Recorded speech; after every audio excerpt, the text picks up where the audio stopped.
हो गई है पीर पर्वत पिघलनी चाहिए।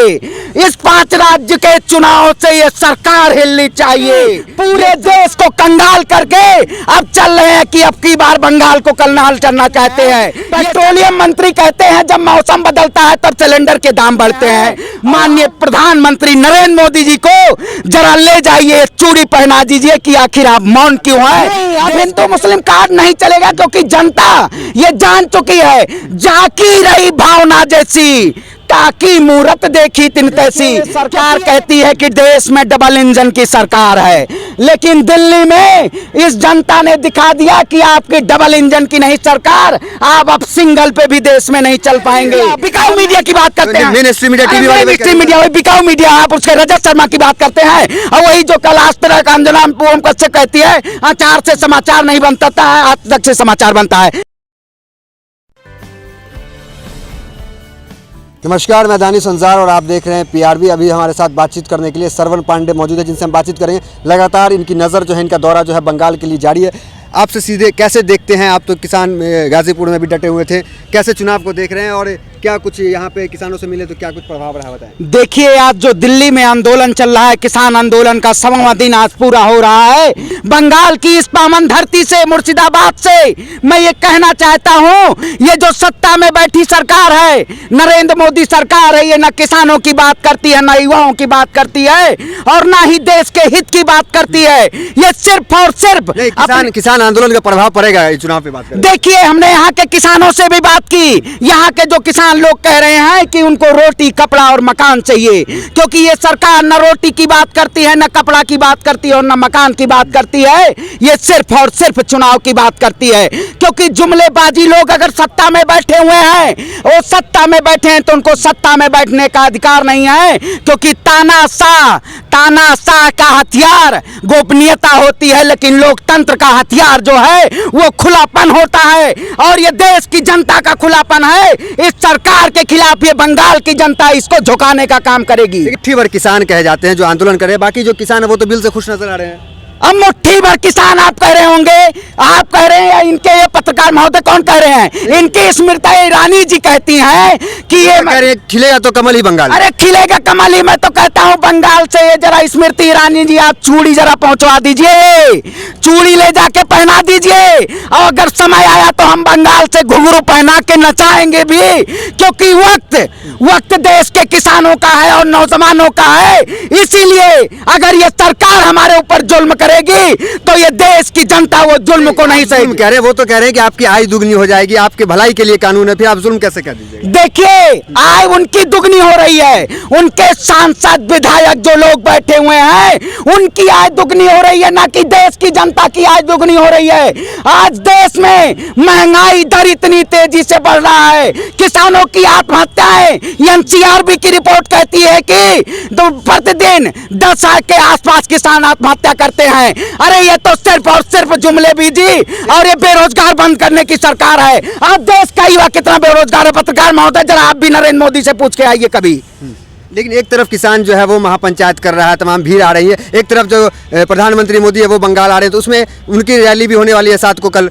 तो क्या कहेंगे कि उनकी रैली को लोग स्वागत करेंगे बंगाल की जनता? उनकी रैली का स्वागत बताएं कैसे होगा कि जब सारे युवा जो अभी ट्रेंडिंग कर रहे थे बेरोजगार दो, रोजगार दो, रोजगार दो, वो एक काले पट्टियों के तहत इस सरकार को वहां से भगाने का काम करेंगे, क्योंकि पूरे देश को कंगाल करके अब चल रहे हैं कि अब की बार बंगाल को कंगाल करना चाहते हैं। ये सरकार बंगाल को कंगाल करने जा रही है, लेकिन कंगाल नहीं हो देगा बंगाल हो या असम हो। कंगाल वो कह रहे हैं कि सोनार बंगला बना देंगे, सोना बना देंगे। अरे सोनार बंगला वही कहते हैं जो राजनीति के चाणक्य कहे जाते हैं। राजनीति के चाणक्य, हाँ, वो सोना कूट रहे हैं। सबसे बड़ा लुटेरे, सबसे बड़े सत्ता में बैठे लुटेरे ये जो मंत्रालय में बैठे हैं। अब आप समझिए 20 लाख करोड़ इसी सरकार ने उगाही की है पेट्रोल और डीजल से, 20 लाख करोड़ उगाही की है। श्रवण पांडे, आप जिस समाज से आते हैं वहाँ कहा जाता है कि आप लोगों को बोलने की आज़ादी नहीं, आप जय श्री राम के नारे खुल के नहीं लगा सकते, ये सब तो बात है ना यहाँ पे। और इसने व्यापार बना दिया है जय श्री राम को। आप अयोध्या में चले जाइए या कहीं भी चले जाइए, ये जय श्री राम को व्यापारी लोग बैठे हुए हैं सत्ता में, और जो व्यापार करता हो धर्म का, चोला पहन के धर्म के पीछे वो विरोध करता हो, जनता के अंदर तुष्टीकरण करता हो, चाहे हिंदू और मुस्लिम का, वो तुष्टीकरण करती आई है। आंदोलन का रुख आगे क्या होगा अगर सरकार इसी तरह अडिग रही? क्योंकि सरकार कह रही है कि हम संशोधन कर देंगे, वापस तो लेंगे नहीं। कृषि मंत्री कह दिए फिर से कहीं कानून वापस होता है। ऐसे में किसान आंदोलन का आगे का रुख क्या होगा? क्या कुछ आप अपनाएंगे हथकंडा? उनके मंत्रालय में तो ऐसे ऐसे बैठे हुए हैं, पेट्रोलियम मंत्री कहते हैं जब मौसम बदलता है तब सिलेंडर के दाम बढ़ते हैं, और वहाँ उनके क्या वो रेल मंत्री जी, वो गोल सा चश्मा पहन के ऐसे ऐसे दिखता तो है नहीं, वो क्या कहते हैं कि अगर हमारी देश की रेलवे इसलिए हम डबल किराया बढ़ रहे हैं कि जनता अनावश्यक चल रही है। अरे सबसे ज्यादा देश में आवश्यक काम यही कर रहे हैं, क्योंकि अनपढ़ गंवार अगर सत्ता में बैठे हो तो देश का विकास कभी नहीं हो सकता, और सरकार ये देश का विकास नहीं, सिर्फ और सिर्फ तुष्टीकरण की राजनीति कर रही है। क्या माना जाए, हिंदू मुस्लिम कार्ड अब नहीं चलेगा बंगाल में? क्या लगता है? नहीं, अब हिंदू मुस्लिम कार्ड नहीं चलेगा, क्योंकि जनता ये जान चुकी है, जाकी रही भावना जैसी, ताकि मूरत देखी तिन तैसी। क्योंकि ये जो बैठे हैं अब इनकी मूरत को जनता ने देख लिया है, और इनको उखाड़ फेंकने का काम ये जनता ही करेगी। गडकरी साहब ने अपील किया है, वो कह रहे हैं कि बटन ऐसा कस के दबाना कि करंट ममता बनर्जी को लगे और वो कुर्सी से 2 फीट ऊपर उठ जाए। इस तरह का बयानबाजी एक महिला के प्रति कैसे देखते हैं इस चीज को? मैं कहता हूँ, आप बंगाल की जनता, असम 5 राज्यों की जनता से कहता हूं कि आप ईवीएम का बटन ऐसा दबाइए कि ये सरकार ईवीएम हटाने पे मजबूर हो जाए कि अब हमारी सरकार नहीं बन सकती है और बैलेट पेपर पे चुनाव हो। श्रवण पांडे जी, जिस तरीके से बड़े बड़े चेहरे जो बंगाल में है वो आने का शुरू हो चुके हैं, क्या संबित पात्रा जैसे लोग, स्मृति ईरानी, प्रभाव पड़ेगा अगर इतने बड़े चेहरे, फडणवीस मुख्यमंत्री आ रहे हैं वहाँ के तमाम प्रदेश के, कुछ प्रभाव पड़ेगा? अरे फडणवीस हो तो अपना खुद नहीं महाराष्ट्र में चुनाव जीत पाए, उनको महाराष्ट्र से जनता ने भगाने का काम किया। ये जो बड़े बड़े चेहरे ये सिर्फ भाजपा के अंधभक्तों के लिए होंगे, लेकिन देश का जितना नौजवान और पढ़ा लिखा इंटेलेक्चुअल पीपल है उसके लिए बड़े चेहरे नहीं हो सकते हैं, क्योंकि ये सिर्फ जनता का खून चूस के और अपने खून में डालते हैं, उसका बोतल चढ़ाते हैं, इसलिए इनको सत्ता में रहने का अधिकार नहीं। कहना यह भी है कि बंगाल में जो है सांप्रदायिक दंगे बहुत हुए ममता की सरकार में, तो ये चीजें आप मानते हैं? क्या कौन दोषी होगा अगर? अरे देखिए, ये कह रहे हैं कि पूरे देश में राम राज्य हो गया है, अब बंगाल में राज करना चाहते हैं। अरे ये राम राज्य नहीं, ये कूटनीति की राजनीति करना चाहते हैं, वही जो पहले दिन से ये 2014 से करते आ रहे हैं वही ये सरकार करना चाहती है। ये जो आप चूड़ी लेकर क्या साबित करना चाह रहे, क्या विरोध किस तरह जता? देखिए, ये चूड़ी जो है ये स्मृति ईरानी जी यही गैस सिलेंडर लेके उठा के चलती थी, महंगाई को लेके यही लेके जाती थी कि ये सरकार कैसे सोई हुई है, इसको चूड़ी पहनाओ। तो मैं कहता हूं वो जो 7 लोग कल्याण मार्ग पे बैठे हुए हैं, माननीय प्रधानमंत्री नरेंद्र मोदी जी को जरा ले जाइए, चूड़ी पहना दीजिए कि आखिर आप मौन क्यों है देश के प्रति। एक मर्यादा रखिए, एक मंत्री है देश की। अरे देश की मंत्री क्या है? मंत्री है तो आइए हित की बात कीजिए, हित की बात नहीं करते नहीं है देश की, और सिर्फ ऐसे बैठे हो जैसे लग रहा है कोप भवन में नहीं बैठ जाते हैं। कोप भवन की कहानी हो गई है इनकी, ये सिर्फ और सिर्फ कोप भवन कर बैठने का काम कर रही हैं।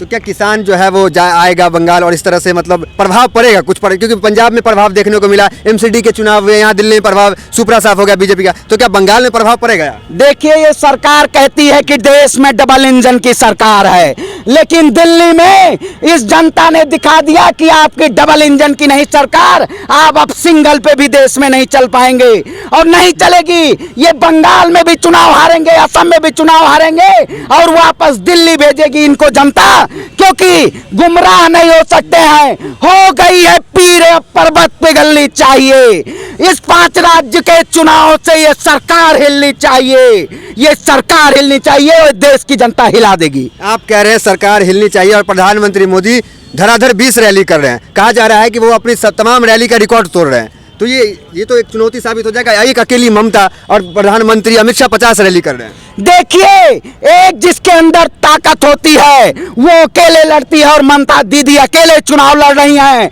और ये मुखौटा के पीछे नाम लेके 50 चेहरों लाके लगा दे, लेकिन कभी चुनाव में रण में हरा नहीं सकती है। क्योंकि बेटी कौन है बंगाल की? बंगाल की बेटी ममता दीदी हैं। मीडिया तो कह रही है अरे बीजेपी है। मीडिया, बिकाऊ मीडिया की बात करते हैं। मेन स्ट्रीम मीडिया, टीवी वाले मेन स्ट्रीम मीडिया, वही बिकाऊ मीडिया। आप उसके रजत शर्मा की बात करते हैं, और वही जो कैलाश तरह का अंजना ओम कश्यप कहती है अचार से समाचार नहीं बनता है, आज तक से समाचार बनता है। अरे ये सिर्फ और सिर्फ तोड़ने के लोग हैं, क्योंकि इनके पास इतनी फंडिंग जा रही है, इतनी फंडिंग जा रही है कि ये संभालने के लिए नहीं, ये देश को बेचने पे उतरे हुए। इसीलिए जनता अब जान गई है कि वो बाइकआउट कर दो। सभी लोगों से कहता हूं, ये जो स्ट्रीम मीडिया इनको बाइकआउट कर दो और आप सोशल मीडिया को देखिए।